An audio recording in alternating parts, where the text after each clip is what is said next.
you're going to be blackmailed in ways that you can't even imagine. I think what this war has done is unmask what Iran is. You know, we've said for years, look at these people. They're doing things that normal regimes do not do. I don't hear even adversaries of the United States chanting death to America, death to the great Satan, massacring tens of thousands of their own people at will like that in 2 days. You have that sometimes. But the combination of fanaticism, deep ideological lunacy, there's no other way to call it, the total and utter ruthlessness of this regime makes it uniquely dangerous. Uniquely dangerous not only to Israel and to the United States, but to everything in between and far beyond. And the fact that this is not recognized, you ask me, okay, what do people think? What did they think in the 30s? What did they think in the 30s when you had a terrible, ruthless, killer regime led by a lunatic that took one country after the other, did it very sequentially? What did they say?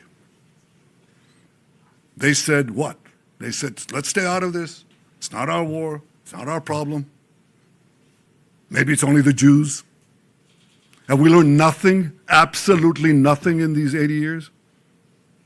We cannot see the danger that lurks. It doesn't lurk. It's risen from the mud. It's right in our face. It's splattering blood right at us. I can't believe that we're clueless. We're not clueless. I talk to many American friends. They're not clueless. They understand this. Some don't. Some are adamantly opposed, but many are adopting a wait-and-see attitude. But I can tell you that I've spoken, as I said a minute ago, I've spoken to many, many leaders. We're talking about dozens and dozens of leaders. And they all say the same thing. I understand it. Some of them come out and say it. They're bold. And some of them say, I don't know, I wish, I understand it, but some of my people don't, or my news media are against me and so on. I was glad to see in the United States that an enormous enormous percentage of President Trump's supporters, traditional supporters, understand it. And I hope that my friends and colleagues of many years on the other side of the aisle, those who understand and agree with what I just said, and there are quite a few of them, have the courage to come out and say it.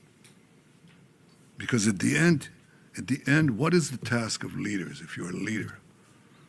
The most important thing is to assure the security of your people. And that means identifying danger in time and acting against it. That is a prerequisite for the survival of any biological organism. You have to identify danger in time and act in time against it. You either fight or flight. These are the two options you have. Where can you flee? Nowhere, because Iran can reach any part of the world. So you have to, at a certain point, fight. And this is the juncture where we've reached in time. Not too late, but in time. I just will encourage all those who agree with what President Trump is saying, with what I'm saying too, act. I didn't have to convince President Trump of anything. He didn't need any convincing. He acted as a great leader does to protect his country and to protect the future. Thank you. Next question, Alex Trayman from JNS. JNS, right behind you, yes.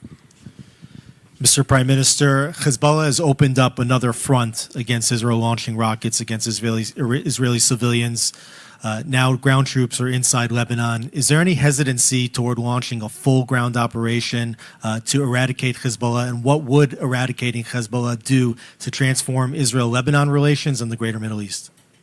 Look, Alex, I can't divulge our battle plans. Obviously, Hezbollah is not what Hezbollah had been. I said in my opening remarks in Hebrew that they were talking about 150,000 rockets and missiles that they had, ballistic missiles. They had thousands of Ridwan terrorists right next to our fence underground, ready to invade. We knocked them back. We destroyed the bulk of their missile capacity in 6 hours. We knocked out Nasrallah. We destroyed the all the Hamas, or rather all the Ridwan infrastructure right next to our border. We now have a security corridor, a security zone that that is there, that prevents this kind of invasion. And we have plans for the future. Obviously, our number one effort is geared towards Iran. If the regime goes, you know that Hezbollah goes. But in any case, we're devising our plans in such a way that we could remove this threat as well. Thank you. Final question from Jeremy Diamond at CNN. Mr. Prime Minister, Jeremy Diamond, CNN. Nice to see you. You've assassinated Iran's supreme leader and dozens of other senior Iranian officials. The result of that so far has been the appointment of a new supreme leader considered to be even more hardline than his father. The Iranian regime is not showing any signs of collapse as of now. So I wonder, what do you say to those who say that killing those individuals is in fact empowering the hardliners in Iran? And are you confident that your strategy will still lead to regime change? And then secondly, if I may, you've also indicated today that you made a commitment to President Trump not to strike these oil and gas facilities in the future. Should President Trump come to you one day and say, oil prices are too high, it's time to end this war, will you listen to him? And do you need the United States in order to continue this campaign alone? Was that a single question? Jeremy really hogged it, but I'll answer your questions. I'm not sure who's running Iran right now. Mujtaba, the replacement Ayatollah, has not shown his face. Have you seen him? We haven't. And we can't vouch exactly what is happening there. There is a cloud here that's not clear.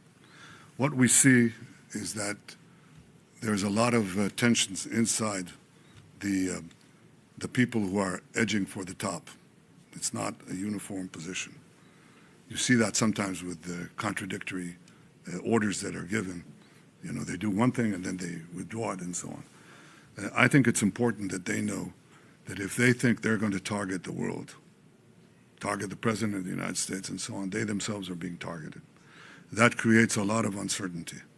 We've found that that can have an effect. The removal of Nasrallah has never been really been replaced, because some people are not replaceable. I think the authority and the hold that Khamenei has had is not going to be translated to anyone, not to Mujtaba if he's there, and not to anyone else. But I think this is part of the effort to crack the regime. It's not going to happen in one day. We're 20 days into this war. Yes, we're seeing cracks. We're seeing cracks, and we're trying to propagate them as fast as we can. Not only in the top command, we're seeing cracks in the field. You know, it's sort of like a hollowed out, rotten piece of wood that's holding on the outside, but there's a lot of rot inside. We're seeing some defections. We're seeing fear and trepidation in the IRGC units that are manning the ballistic missiles. You know why? Because they're afraid to die. They're not all suicidal. In fact, most of them are not. So we're seeing cracks, but we're going to hit them again and again. The minimum thing we want to do is, again, erase the industrial capacity that they had to produce these weapons. They'll have to build it from a start, and that's very hard. It's very hard to do underground, too. So they're not going to be able to just take the pieces and move them below the earth. It's going to be a lot harder for them. But ideally, if it cracks enough, and with some other things that I won't get into, yes, the regime could change. Is it guaranteed? No. And is it up to the Iranian people in the final accounting to make use of the conditions that we're doing in weakening this regime? We'll see. I cannot tell you. They're very brave, by the way. I don't come and criticize them in any way. I think they're very brave. I think they've suffered enormously. And the question is, will we have a meeting ground between the weakening of the regime and the rising of the people in many ways that could develop? We'll see. On the oil and gas questions, I can only tell you this. Look, I don't think any two leaders have been as coordinated as President Trump and I. He's the leader. I'm, his ally. America is the leader. Israel is, as the National Security Memorandum described us, I think a month ago, 6 weeks ago, I think, something like that. They called Israel the model ally. That's how they call it, the model ally. It's not a superpower, but America is seeking around the world, and you hear it from the speeches of President Trump and others in the administration. They say, where are you? We've helped you all these years. Where are you when we're doing something that is as important, at least as important for you as it is important for us? And yet one country is there, and against all the vilifications that are leveled at Israel, Israel is sponging off America and all that. No, it's not. It's not.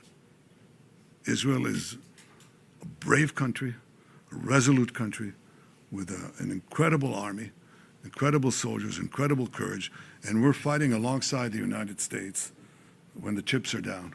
We're fighting with the United States. We're fighting for a common goal. So I can tell you that that's the most important coordination. But in practice, President Trump and I speak regularly. We discuss things, our staffs discuss things, our militaries are in close coordination as never before. But ultimately, President Trump makes his own decisions. And do I respect them? Yes, I do. The question is whether you would or could continue the war without... Just one question, Jeremy. Thank you. Could you without the United States? Without the refueling capabilities, for example? We're going to close. Thank you so much. Thank you, Mr. Prime Minister. You Thank exhausted you, your everyone, questions. for your questions today.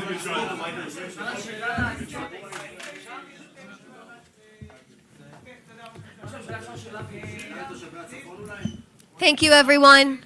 תושבי הצפון הם גיבורים. תושבי הצפון עומדים כרגע במעמסה הקשה. כל אזרחי ישראל עומדים במעמסה קשה. אבל הם עומדים במעמסה קשה במיוחד, משום שזמן ההתראה שלהם הוא הכי קצר. ואנחנו מתכוונים לעזור להם בכל דרך, אבל בסוף העזרה הכי גדולה זה להרחיק ולהסיר את האיום, ואנחנו לא נוותר על זה.